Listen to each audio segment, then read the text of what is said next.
Continuamos aquí en Más Torremolinos y lo hacemos ahora acompañado de Rasha. Ella es psicóloga infantil, juvenil y adolescente y vamos a hablar un poco de la educación. Bienvenida, Rasha. Muchas gracias, hola.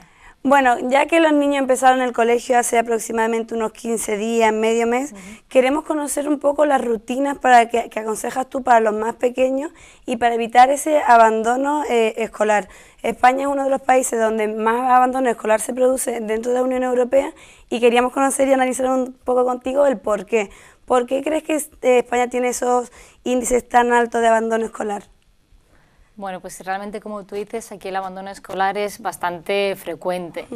Hay varios motivos que podrían relacionarse. Evidentemente se relacionan tanto en el ámbito escolar, luego también en el ámbito familiar y también personal de lo que es el propio alumno.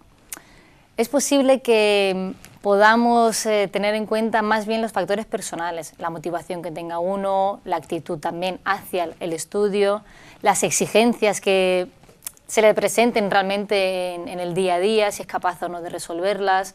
Un poquito esas partes serían las más importantes. Si trabajamos esos aspectos, es posible que el niño o la niña sea capaz de seguir y no abandonar lo que es la escuela. También me comentabas a mí antes de empezar que influyen muchos factores psicológicos dentro del abandono escolar. ¿Qué es lo que puede llevar a un niño a desinteresarse por el estudio y, bueno, tal vez que coger la vía del trabajo, pero sin estar totalmente preparado? Sí, esa es una parte muy interesante porque realmente, bueno, hemos escuchado todos, ¿no? Es que mi niño o mi niña tiene ansiedad, tiene estrés, las exigencias del colegio que no puede más con los deberes. Es cierto que pueden presentarse casos, pero yo creo que serán casos puntuales de tener pues esa ansiedad o ese estrés, ¿no? Sin embargo, más que ese factor psicológico de peso sería el cómo yo afronto mi día a día en la escuela. Yo no lo llamaría ansiedad o estrés, insisto mucho en las dos partes, ¿de acuerdo? Porque es lo que solemos usar del día a día, sino es, yo de verdad estoy bien preparado, tengo apoyo para poder hacer los deberes, ir a clase todos los días, despertarme con tiempo, prepararme para poder ir al colegio. Es decir, que no se convierta en una rutina de estrés y de agobio, sino que realmente tenemos que aprender y los padres tienen que enseñar a que sea una rutina totalmente natural. Claro. Y que se pueda y el niño ir adaptando a las nuevas circunstancias y a las nuevas exigencias de la escuela. También escuchamos mucho eso, lo de déficit de atención. El déficit de atención, ¿cómo afecta al niño? Y también cómo lo puede superar la familia apoyándolo para que, bueno, el estudio pues continúe y no decaiga en la depresión y abandone el colegio. Lo que es la hiperactividad o el déficit de atención, muchas veces pueden ir combinados o no. Realmente no es un problema que sea, ay Dios mío, mi hijo tiene un trastorno, ¿no?, de déficit. Se puede mejorar la situación. No hace falta incluso a veces tomar medicación, es decir, si nosotros somos capaces, junto con una ayuda profesional, enseñarle al niño a tener unas pautas, una organización, un orden para que pueda él seguir, nosotros ayudaremos a ese niño. ¿Cuál es el problema principalmente? Que ese niño donde más problemas suele dar también es en el colegio. No presta atención, no mira la pizarra, distrae a los compañeros, etcétera, etcétera. Entonces ahí sí que habría que buscar un poquito más de apoyo de lo que es del orientador de la escuela, a lo mejor, que sea capaz de informar también a los profesores cuáles son las dificultades que tiene ese niño. Es decir, no vamos a responsabilizar solamente al niño problemático, entre comillas, sino que también tenemos que enseñar a los profesores a afrontar ese tipo de situaciones. Claro. ¿Qué técnicas de estudio y rutinas nos aconsejas tú, por ejemplo, para un niño de 7, 8 años que, bueno, ya empiezan a tener más deberes, comienzan con los exámenes? ¿Cómo prepararías tú el día a día de ese niño? Lo que son las técnicas de estudio, hay técnicas de estudio más clásicas o un poco más modernas. Lo más importante es la gestión del tiempo.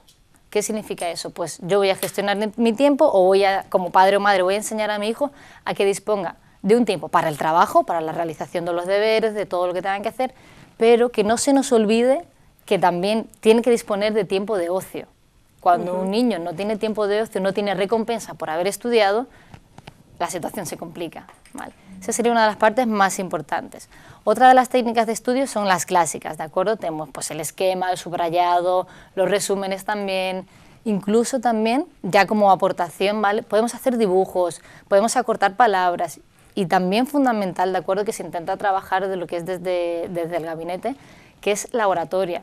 el cómo esa persona o ese niño va a expresarse, ¿vale? Ante, pues, por ejemplo, los niños, el explicar algún tema, ¿vale? A lo mejor 7 o 8 años no tienen tantas exposiciones como los adolescentes, pero que también le va a ser útil para ir preparándolo para esas etapas, ¿de acuerdo? Nos explicabas recién que el niño tiene que tener un espacio de tiempo dedicado al ocio, al juego, porque aunque el niño se dedique mucho tiempo a estudiar, no tenemos que olvidar que al fin y al cabo son niños y tienen que disfrutar de la infancia.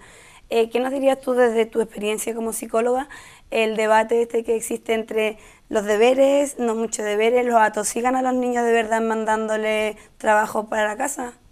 En mi opinión, yo creo que algún ejercicio, alguna actividad sí es necesaria, pero hay que tener en cuenta más que la cantidad, sino la calidad de los deberes. Cuando un niño te trae 20 ejercicios, te los va a hacer rápido y corriendo, o si va a tener que estar muchas horas, no va a rendir lo suficientes. Entonces, desde mi punto de vista, es mejor la calidad de ese ejercicio y que el niño pueda realizar la tarea e interesarse posteriormente pues, por lo que ha estado leyendo, ampliar un poco más la información. Ese sería el objetivo. Y a raíz de esto también es muy importante saber por dónde empezamos a hacer los deberes. Vale, yo traigo los 20 ejercicios, como decíamos, y por dónde empiezo, ¿vale? Pues los padres tienen que ayudar al niño, hasta que él vaya aprendiendo, a organizar la importancia de cada uno de esos ejercicios. Por ejemplo, ¿qué empezamos? ¿Por los más difíciles o por los más fáciles? Pues realmente por ninguno de los dos.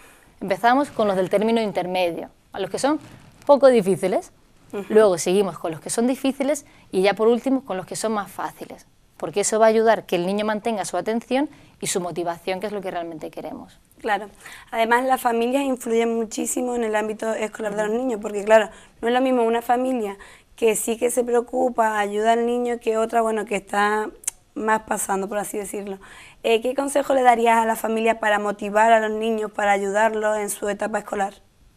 El principal consejo es que los padres no sean los que hagan los deberes de los niños, ¿de acuerdo? Porque hay muchísimos padres que dicen, es que yo me tiro con él o estoy con él 2 horas, ¿de acuerdo? Pero si son 2 horas mal aprovechadas, ahí sí que habría que incidir. Entonces, vamos a enseñar al niño a organizarse, a ayudarle cuando él lo pida, no estar todo el rato encima, porque además la actitud y la atención que tenga el niño hacia esa tarea va a ser distinta, porque va a saber que el padre o la madre le va a ayudar o va a hacer los deberes por él.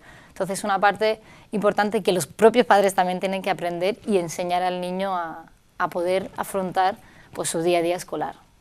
¿Y cómo motivarías tú a un niño, por ejemplo, tal vez a un adolescente que se está planteando dejar los estudios, bueno, porque le resulta difícil o porque cree que no tiene concentración?